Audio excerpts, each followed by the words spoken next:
திருப்பத்தூர் மாவட்டம் பொம்மிக்குப்பம் ஊராட்சிக்கு உட்பட்ட பழைய அத்திக்குப்பம் பகுதியில் 1000க்கும் மேற்பட்ட குடும்பங்கள் வசித்து வருகின்றன.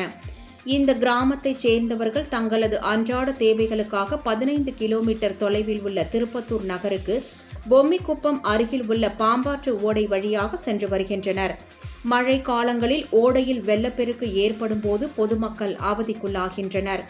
எனவே ஓடையின் குறுக்கே மேம்பாலம் கட்டித்தர வேண்டும் என்பது கிராம மக்களின் நீண்ட நாள் கோரிக்கையாகும். இந்நிலையில் ஆண்டியப்பனூர் நீர்த்தேக்கம் தனது முழு கொள்ளளவை எட்டியதை அடுத்து உபரிநீர் பாம்பாற்றில் திறந்துவிடப்படுவதால் வெள்ளப்பெருக்கு ஏற்பட்டுள்ளது. இந்நிலையில் அத்திக்குப்பம் பகுதியில் பெண் ஒருவர் உயிரிழந்த நிலையில் சடலத்தை அடக்கம் செய்வதற்காக பாம்பாற்று வெள்ளத்தில் உயிருக்கு ஆபத்தான நிலையிலும் நீந்திச் சென்றனர்.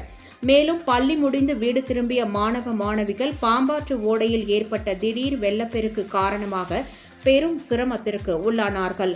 எனவே பாம்பாற்று ஓடையில் மேம்பாலம் கட்ட தமிழ்நாடு அரசு உடனடியாக நடவடிக்கை எடுக்க வேண்டும் என்று கோரிக்கை விடுக்கப்பட்டுள்ளது.